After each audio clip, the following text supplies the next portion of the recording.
घुटनों में बहुत ज़्यादा दर्द रहता है और इसके अलावा 1 साल हो चुका है इसको, शुगर भी इनको अभी हुई है और ब्लड प्रेशर की तकलीफ भी रहती है।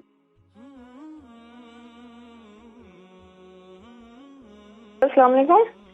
वालेकुम अस्सलाम जी, नाम, उम्र, वज़न? जी, मेरा अपनी अम्मी के बारे में पूछना था। जी, अम्मी की उम्र कितनी है? अम्मी की उम्र 50 है और उनको घुटनों में बहुत ज़्यादा दर्द रहता है, बहुत ही वज़न ज़्यादा कितना दर्द। है? वज़न वज़न कितना है? वज़न मुझे नहीं पता। वज़न नहीं पता, अच्छा ठीक है। घुटनों को और कितना मसला है? बहुत ज़्यादा दर्द है कि इतना कि उठना-बैठना भी बहुत मुश्किल से होता है। अगर बैठ जाएँ तो उठ नहीं सकती तो अच्छा, अम्मी अम्मी का पेट भारी है या जी, जिस्म जी हाँ, भारी है? पेट भारी है। पेट भारी है, ठीक है। अच्छा, और इसके अलावा अम्मी को ये तकरीबन घुटने में दर्द का कितना टाइम हो गया? ये काफ़ी टाइम हो गया है, 1 साल होने को है, बहुत ज़्यादा दर्द होता है। क क किसी-किसी दिन बहुत ज़्यादा हो जाता है, किसी दिन को थोड़ा फ़र्क। पर बहुत मसाजें भी कर चुके हैं लेकिन कोई फ़र्क नहीं पड़ता है।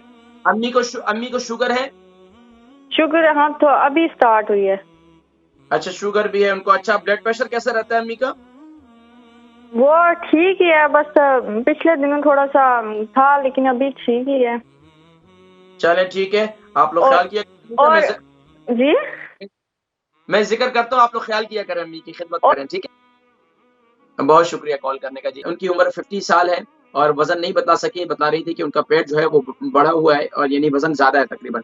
घुटनों में बहुत ज़्यादा दर्द रहता है और इसके अलावा 1 साल हो चुका है इसको, शुगर भी इनको अभी हुई है और ब्लड प्रेशर की तकलीफ भी रहती है। देखिए घुटनों की तकलीफ अब उसके लिए एक तो ये है कि ज़ाहिर बात है चलना-फिरना नहीं है और पेट बढ़ गया, वज़न भी ज़्यादा है। एक तो कोशिश ये करें कि मेरा कहवा जो है वो दिन में लाज़मी तौर पर इस्तेमाल करें। जो मेरा कहवा मैं अक्सर बताता हूँ, तो वो कहवा आप सौंफ, जीरा, अदरक, दालचीनी वो जो है अच्छा अदरक जो है उसकी मिकदार कम करें क्योंकि अम्मी की ब्लड प्रेशर हाई रहता है। तो उसके अलावा जो है ये कहवा बनाकर पिलाएँ अम्मी को खाने के बाद, एक काम ये करें। दूसरा काम ये करें कि अम्मी के लिए एलोवेरा कोरगंदल जिसे कहते हैं, बाज़ार में मिल जाती है यहाँ पर भी वैसे वहाँ भी मिल जाएगी, मुझे नहीं मालूम अब कहाँ से, यूके में। तो अब वहाँ यहाँ देख लें हमारे जो अपने देसी स्टोर है यहाँ पर कोरगंदल एलोवेरा मिल जाती है। वो ले लें, उसको जो है उसके अंदर आप इसका एक हलवा बनाएँगे, उसके अंदर आप डालेंगे 100 ग्राम अलसी के बीज, 100 ग्राम मेथी दाना और आप इसके अंदर 100 ग्राम काजू। ये जो है इसको भून लें हल्का-सा, भूनने के बाद इसके अंदर एलोवेरा जेल इसके अंदर शामिल कर लें। सुबह के वक़्त में नाश्ते के साथ ये खाना शुरू कर दें और इसके अलावा ज़ैतून का तेल, तिल का तेल, कुलौंजी का तेल, ये 3 तेलों से अपने जो है अपने अम्मी के पाँव का जो है घुटनों का मसाज करें। अल्लाह के और इसके साथ-साथ रात को सोते वक़्त इनके तलवों का मसाज करें। इंशाअल्लाह वल अज़ीज़ काफ़ी बेहतरी होगी इंशाअल्लाह।